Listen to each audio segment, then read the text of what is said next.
Last week, in part one of this series, we heard about the long and strange history of eyeglasses.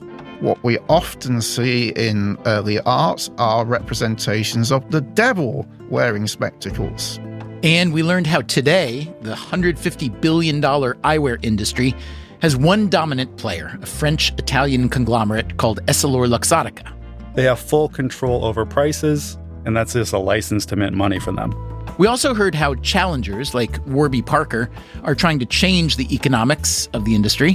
When we had this idea to sell eyewear for a fraction of the cost, people loved that idea. Today on Freakonomics Radio, in part two of our series, we learn about the massive rise of myopia, the even more massive rise of China as an eyeglass market, and what an eye doctor knows that you don't know.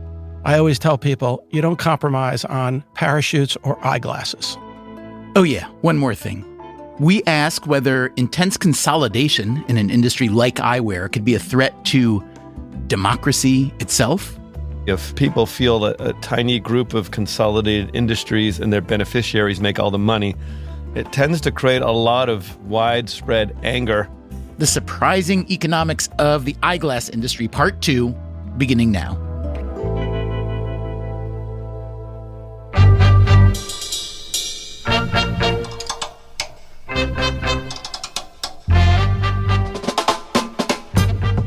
This is Freakonomics Radio, the podcast that explores the hidden side of everything, with your host, Stephen Dubner.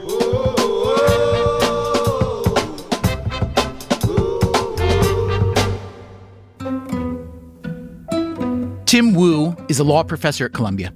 He has also been, in both the Obama and Biden administrations, an advocate of stronger antitrust legislation. Wu argues that too many industries have just one or two dominant players which can push up prices. This would include the eyeglass industry. It has to compare itself with other obscene margin takers like the pharmaceutical drug industry. The specific target of Wu's criticism here is EssilorLuxottica, which controls a massive portion of the global industry, from eyeglass retailers to optical labs, from luxury partnerships to vision insurance. Some of the worst abuses of market power are in medical industries where you can't really go without the thing. You need glasses, right, if you want to see things that are far away. There is something particularly offensive when you take advantage of an essential need that people have. To be fair, I'm extremely grateful to the whole history of science of eye care, because if I were born in an era before eyeglasses, I would have been like Viking food. They would have chopped me up to feed to the horses or something. I would have been useless. So if I have to pay $1,000 for a pair of glasses that let me see really well, I don't love it, but I am grateful. I guess the story I've always told myself is just think of all that technology that has gone into that. Yeah, if Luxottica employed a team of crack scientists who had invented eyeglasses 5 years ago, I would be singing their praises and saying, wow, look, these guys invented this thing. We'll give them a break. I don't know who invented the idea of a prism, but certainly they didn't. That's like giving American Airlines credit for inventing the airplane. They're the one who's throwing you in the middle seat and charging you for overhead baggage. They're not the Wright brothers. I think you got the wrong guys. One thing about the airline industry, their product has gotten cheaper. Adjusted for inflation, airline tickets have fallen by at least a third over the past 40 years. As for eyeglasses, there are some inexpensive ones out there. Zenni Optical sells glasses online for an average of $44 a pair. Glasses at Warby Parker start at $95, but the industry average is around $350. What's driving these prices? Let's talk to someone who knows the details. A regular single vision lens can start at $150. That is Harvey Moscott. He is an optometrist and the fourth generation of his family to run the Moscott eyeglass chain, which started in New York. An eyeball fixer-upper, I like to consider myself. I worked in the family business my whole life, summers, for beer money, so I was always introduced and exposed to the optical business. When you grow up in a family business, it's what all of the generations talk about at dinner. It's a part of your culture. And that's Zachary Moscott, Harvey's son. He's the firm's chief design officer. That covers the design of their glasses as well as the Moscott shops, which have some distinctive touches. Walking into a Moscott shop, it's like walking into my grandmother's living room. I don't know if I can recreate the smell, but it's certainly... Would you want to recreate the smell? I'm not going to answer that, but it's certainly a warm feeling. There's knickknacks, there's random items at the cashier, a little bunny rabbit holding a business card, things that were collected by my grandfather when he would bring it home. And my grandmother said, that's not staying here, bring it back to the shop. And that became the aesthetic of our brand. The story starts out in 1899 when my great-grandfather, Hyman, who I'm named after, Harvey, came to America. The classic story of coming to America to pursue your dreams and escape oppression in Eastern Europe at the time. He was an optician from the old country and set up his wares on the Lower East Side, Orchard Street, and sold ready-made glasses from a pushcart. And then his son, Saul, was born in America in 1910, and Saul was pretty entrepreneurial, and they set up a brick-and-mortar shop. And we sat on the corner of Orchard and Delancey for 78 years. My dad followed his father into the business as an optician. They took their craft seriously. They loved opticianry. They loved taking care of clientele and customers. The Mascot aesthetic today is old world New York with a dash of nouveau cool. We are at I would say, the lower end of the high-end segment. We're really positioned as a fashion brand that, of course, offers medical functions and the expertise of opticians, but we're really positioning ourselves in the luxury brand side of things. The names of the frames at Mascot are memorable. The Boychik, the Frankie, the Neb.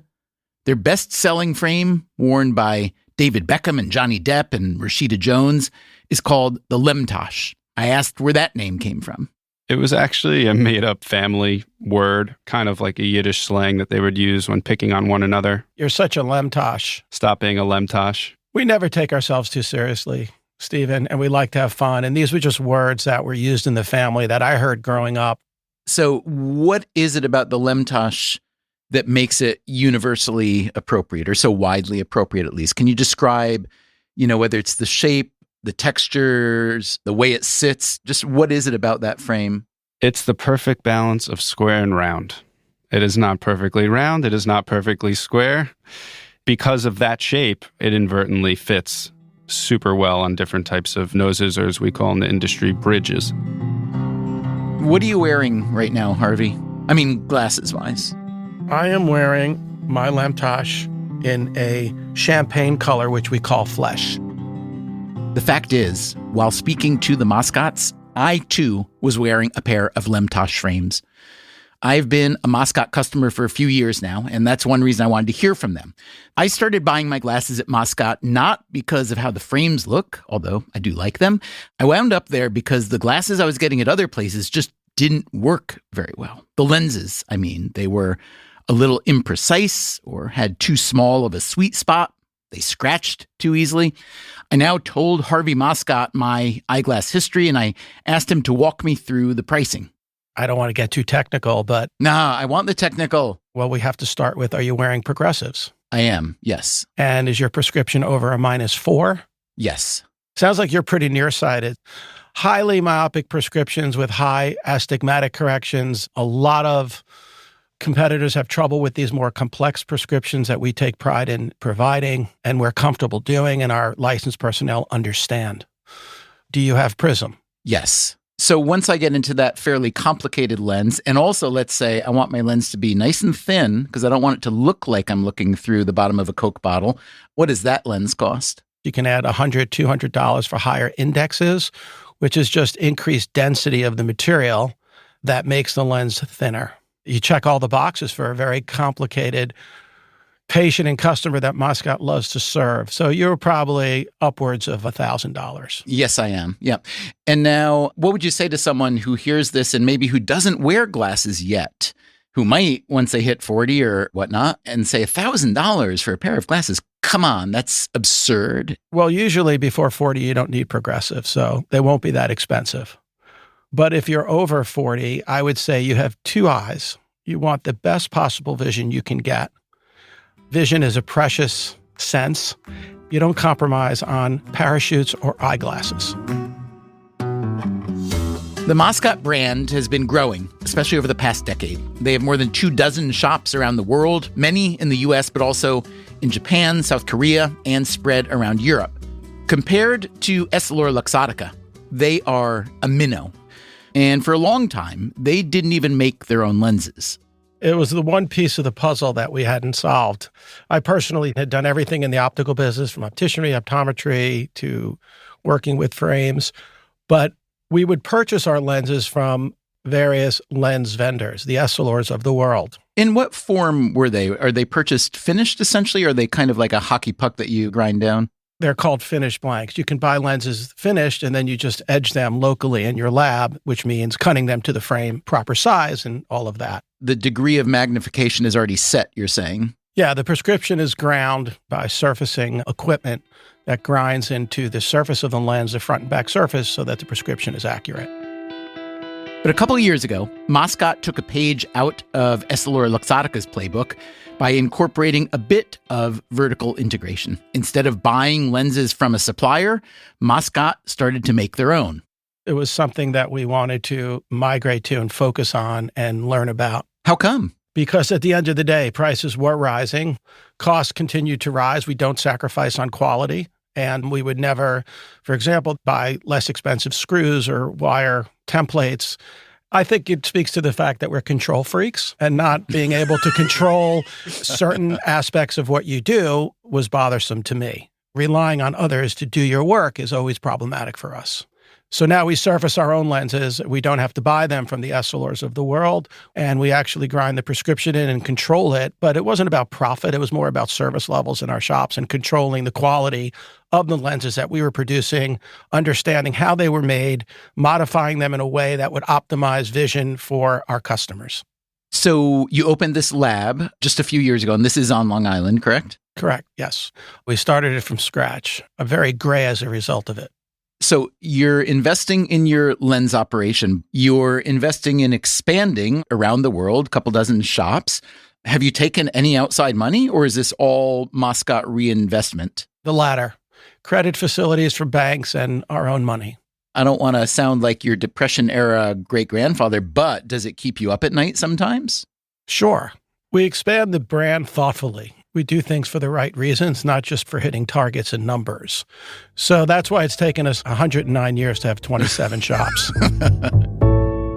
I told Harvey Moscot about the complaints that Tim Wu had raised, that eyeglass firms didn't invent eyeglass technology any more than American Airlines invented the airplane, and that technologies usually get cheaper over time. So why aren't eyeglasses getting cheaper? The eyewear business requires licensed personnel on the retail level. It's a unique specialty retail industry. So licensed opticians are licensed by states. You need to be licensed in order to open an optical shop in New York, California, most of the states. Doctors of optometry are the vision specialists that provide prescriptions along with eye health exams. So the cost structures are very different. Doctors aren't making what a Gap employee is making selling apparel. So when you combine all these costs and laboratory costs and specialized skill costs, it's very different. And to just apply that to like a straight retail profit analysis would be a little bit inaccurate. So you think Tim Wu is misunderstanding the complexity of the industry a little bit? Most people do. I went back to the eyeglass industry analyst we heard from in the first part of this series, Cedric Rossi, who works for a European investment bank. He is an expert in EssilorLuxottica, but also knows a great deal about Warby Parker and every other eyewear brand I could name. I asked Rossi if he's familiar with Moscot. Yeah, a little bit. It's starting to expand in Europe. It was a brand that was almost non-existent outside New York, if I'm correct. Yes, you're right. Even in the US, actually, it was not very well known until now. The owners are starting to realize that there is some opportunities, not only in the US, but also internationally. Moscot is a very interesting brand to differentiate yourself from competition. And that's why I think optical retailers in Europe are offering a Moscot into the stores to attract new customers that are used to buying Ray-Ban and Oakley for years and years. And now they also want to discover new brands.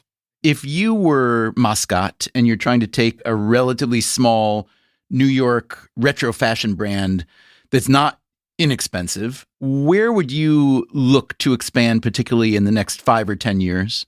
When you are a US brand, the obvious international markets are the Anglo-Saxon markets. It's very convenient to start with the UK, Australia, New Zealand. The consumer behavior is pretty much similar to what you have in the US. And then Europe is also a market which is quite relevant for Moscot, also because people are highly attracted by fashion. Then Asia, but it's a tough market because you have a lot of intermediaries. Sometimes in Japan, to exist, you need to be distributed by department store chains. In South Korea, same story. Why is that? Why can't I have a standalone eyeglass store there? That's how the market is structured.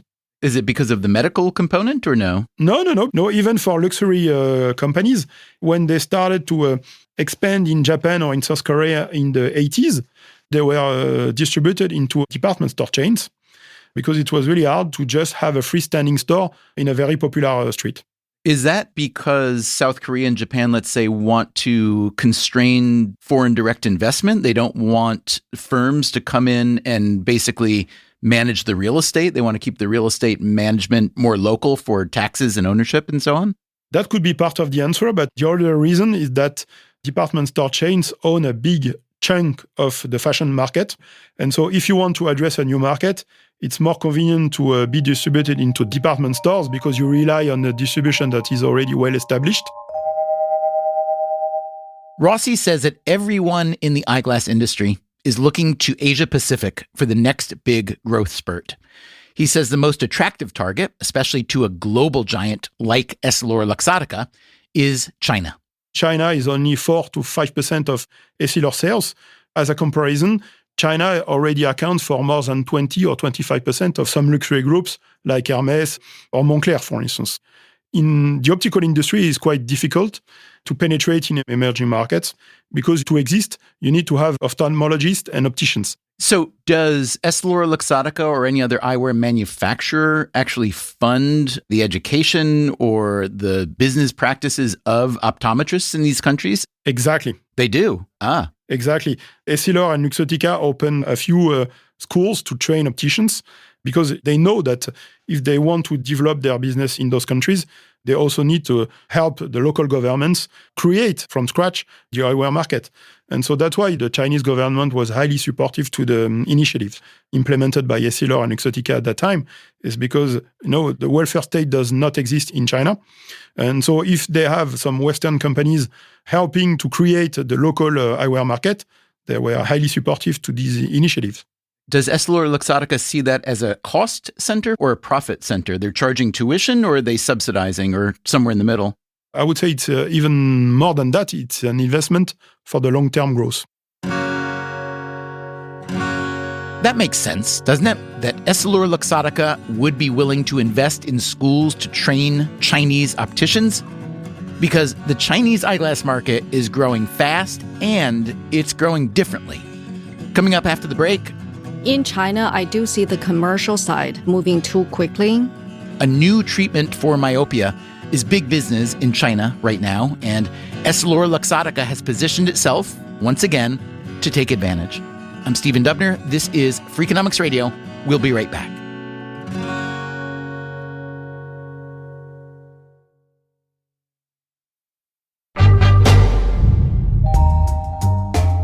Maria Liu is a professor and researcher in the optometry school at the University of California, Berkeley. She, like me and many, many, many other people, has myopia, also known as nearsightedness. I'm fully convinced, at least for my own nearsightedness, this is heavily driven by my early introduction of pretty intense academic stress. And just how intense was her academic stress? I skipped 2 years in primary school, 1 year in middle school, and 1 year in high school. Liu grew up in China and was diagnosed with myopia at age 13. She got a medical degree in ophthalmology and practiced there for several years before moving to the US, where she acquired several more degrees, a doctor of optometry, an MBA, a master's in public health, and a PhD. For many years, Liu says, myopia was thought to be a purely genetic condition. But she was of the school that thought otherwise, that it can also be driven by environmental factors like long stretches of reading or other close-up work, or too much time focused on screens, or not getting enough sunlight. Here's one piece of evidence in her argument that genetics aren't the only driver. She is the only nearsighted person in her family. Here's another piece of evidence. The rate of myopia around the world has been going bonkers over the past few decades. We know for any common condition, if you see a drastic change in the disease prevalence, this cannot be explained by the human genetic mutation because human genetic makeup simply do not mutate at this rate. In the US, 42% of the population has myopia. In the 1970s, the rate was just 25%. Several countries in Asia, including China, Singapore, and Japan, have myopia rates of 80 to 90%. In Seoul, South Korea, 96.5% of 19-year-old men have myopia. Not only we're seeing a very rapid increase in the overall prevalence, we're also seeing a rapid change in terms of the age of onset. We're seeing kids started developing myopia at a younger and younger age. This is very concerning because the earlier the age of onset, the faster the progression. As infants, our eyeballs grow to a round shape. Myopia occurs when the eyeball elongates past the round shape to more of an oval. The environmental argument says that this elongation is the eye's way of adapting to the demand of focusing on something close to your face, a book maybe, or perhaps more likely, a smartphone or a computer screen. It is now estimated that 30% of the global population has myopia, and researchers expect that number to hit 50% by 2050. Maria Liu thought that something should be done about that. So, at Berkeley, she started the Myopia Control Clinic. When I was trying to start the clinic back in 2013, our previous clinical director was not very convinced that, number one, myopia is even controllable, and number two, a commercial potential for this type of service. So I volunteered my Sundays to get the clinic started just to really show that, yes, we have a huge demand for this kind of service. And yes, this is evidence-based practice, not some voodoo. And it isn't just a matter of seeing better. Myopia, left untreated, can lead to a variety of severe eye conditions. There are treatments to help slow the progression of myopia, including eye drops, contact lenses, and surgery. But there is a newer, perhaps more promising treatment. The use of the novel spectacles. The novel spectacle is a pair of glasses designed to slow the elongation of the eyeball. The lens includes thousands of microdots that diffuse the light that hits the eye. Novel spectacles will become, in the future, in my personal opinion, the first-line treatment globally for progressive myopia. Unfortunately, this is the type of treatment that has not been approved by US FDA, so we don't have such treatment available in our clinic yet. But in China, novel spectacles based on those micro-lens technology are becoming the first-line defense for myopia control. And the Chinese market for novel spectacles is booming. Liu sees this firsthand in her practice in California. Not only Chinese families going back to China and getting those glasses, but many families fly to Canada. Canada offers a couple of those devices or designs already. I've had multiple patient families flying to Canada specifically just to get those glasses. But Liu is concerned that some of these novel spectacles won't do what people are hoping they'll do. To my knowledge, there are over 200 different designs of those novel spectacles, specifically for myopia control. Out of these 200 plus designs, there are about 10% of them that actually underwent any sort of clinical testing. In China, I do see the commercial side is moving too quickly. But in the rest of the world, all of these major players are playing a vital role in advancing the research side for us to better understand and better manage myopia. One of those major players helping advance the research is, as you may have guessed, EssilorLuxottica. They're one of the major manufacturers that invested a lot in clinical testing. The sample size, the rigorousness of the clinical study designs are very, very different. We've seen some designs being tested with a sample size of 30, but Essilor has pretty good clinical data, not only in terms of the years of observation, but also the diversity of the children being recruited for the study. As an investment for EssilorLuxottica, this makes a lot of sense. The management of myopia is already big business and will be getting much bigger. This is going to be the next major wave in either revenue boosting or profit boosting.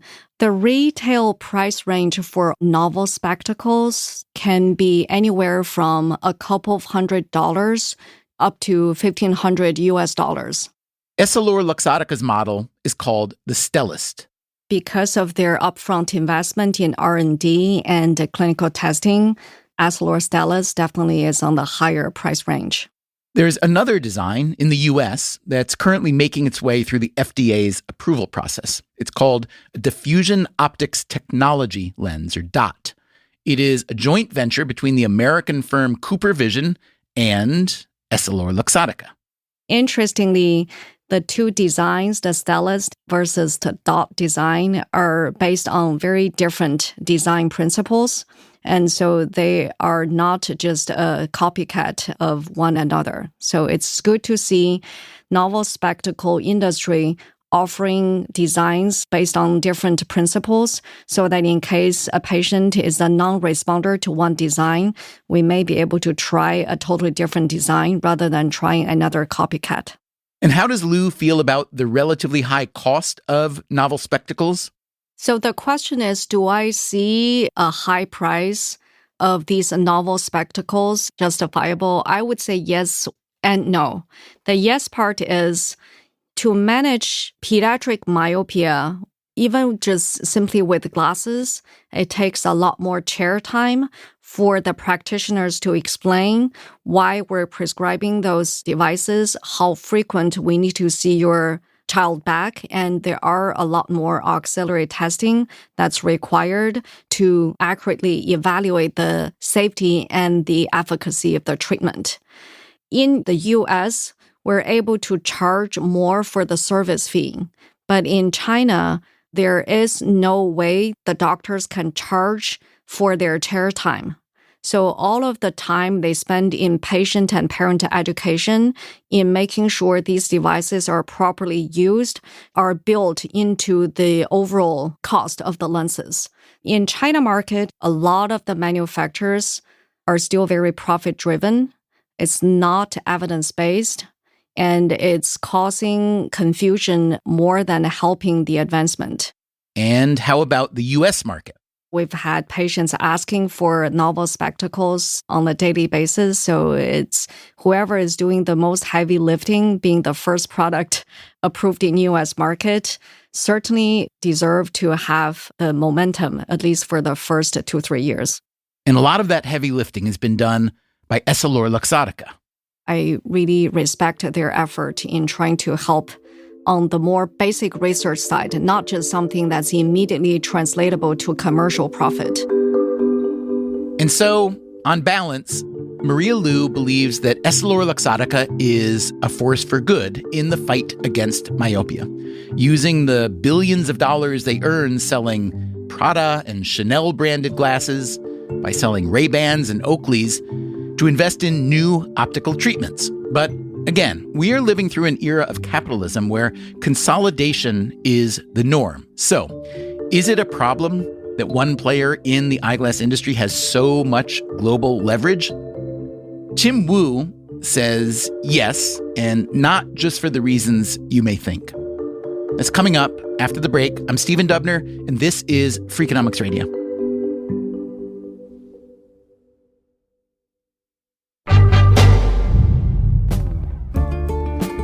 As we've noted throughout this series, the French-Italian eyewear firm EssilorLuxottica has a dominant position in the global industry. Just last week, they bought the streetwear brand Supreme, which doesn't even make eyeglasses, at least not yet. They were also reported to be in talks with Meta, the parent company of Facebook, that would have the software giant taking on a minority stake in EssilorLuxottica. Those two firms have already partnered on a pair of Ray-Ban smart glasses, Ray-Ban being a property that EssilorLuxottica bought in 1999 and turned into the biggest eyewear brand in the world. So, EssilorLuxottica is very big and getting bigger. This is the kind of thing that makes Tim Wu nervous. He is the Columbia University legal scholar who has spent time in 2 presidential administrations. In 2018, he published a book called The Curse of Bigness: Antitrust in the New Gilded Age. I went back to Wu for a final word. So you argue that corporate or industrial concentration can lead to a variety of bad outcomes, but especially bad political outcomes, including extreme nationalism, even fascism. Give me an example of what you mean by that.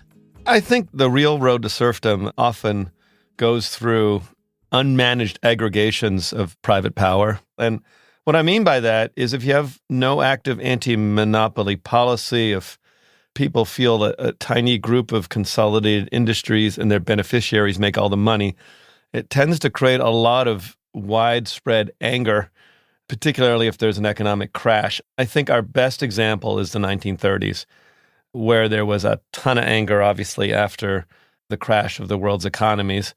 Countries weathered it in different ways, but, most famously in Germany, this widespread economic discontent fed into the hands of a certain leader who I don't always like to mention, but obviously the Nazi Party rose during that period on the backs of it. I think you see this across history, these aggregations of economic wealth and power, big crashes leading to the rise of a populace. We've had obviously a taste of that ourselves over the last 10 years or so. So I don't think we're entirely exempt from these tendencies. You write that excessive concentration of economic power will breed anti-democratic political pressures. I could understand you saying they could breed those pressures, but will breed. Do you really feel there is an inevitable connection between that kind of economic concentration and bad political outcomes? I think it depends on the critical question of how the democratic government deals with the inequality and inequities. Will might be a strong word in that sentence, which I predict is from my introduction. But I think the more nuanced view is if there's a democratic failure, if people feel that they haven't done anything or worse are facilitating unfairness in the economy, then the demand rises for the strong man who can really do what the people want. I've studied the messaging of all these figures who come to power. It's always like, you have this democracy, but, they don't really serve you. You need someone who has a direct line to the people, and that's me. I read a lot of Hugo Chavez's speeches. I've read the speeches of our former president or heard them. I've read the speeches in the 1930s. It is basically the same, usually coupled with some identity politics and other sweeteners. I mean, the American situation is not as drastic as Weimar Germany, certainly, at least not yet, and hopefully never will be. But we have already been seeing the impact of consolidation in the form of corporate capture or crony capitalism, whatever you want to call it, over the past 20 or 30 years. It strikes me that this has had a pretty significant cost for American society. Yeah, I think it is a significant cost, and it may ultimately be measured in the threat to democracy, but also measured in the economic well-being of many people. If you spend any time near Congress, you realize that they will never really take a stand against a powerful industry.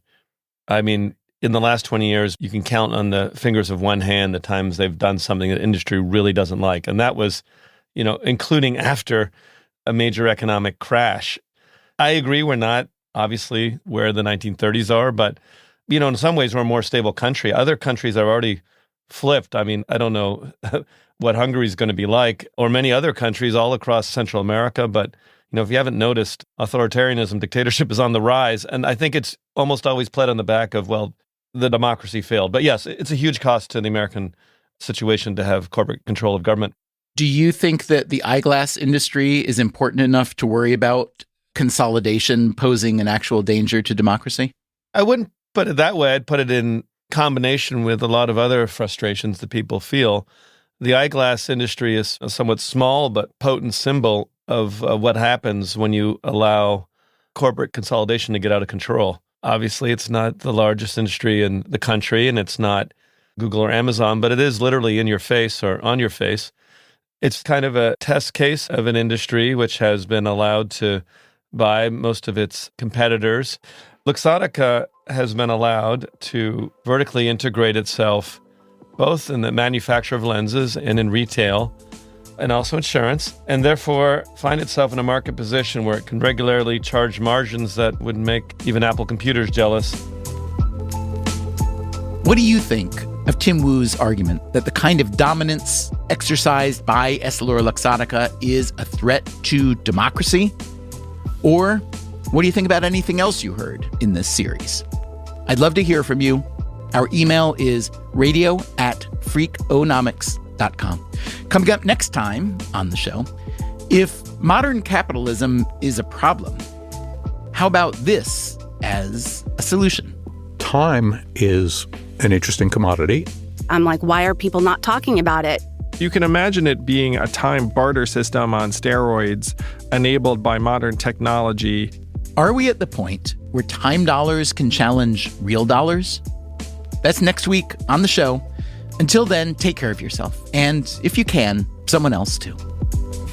Freakonomics Radio is produced by Stitcher and Renbud Radio. You can find our entire archive on any podcast app, also at Freakonomics.com, where we publish transcripts and show notes. This episode was produced by Morgan Levy. Our staff also includes Alina Kuhlman, Augusta Chapman, Dalvin Aboaji, Eleanor Osborne, Elsa Hernandez, Gabriel Roth, Greg Rippin, Jasmine Klinger, Jeremy Johnston, Julie Canfer, Lyric Bowditch, Neil Carruth, Rebecca Lee Douglas, Sarah Lilly, Teo Jacobs, and Zach Lipinski. Special thanks this week to John Schnars and Ellen Frankman. Our theme song is Mr. Fortune by the Hitchhikers. Our composer is Luis Guerra. As always, thank you for listening. Stephen, we're just trying to solve world peace one Lemtosh at a time.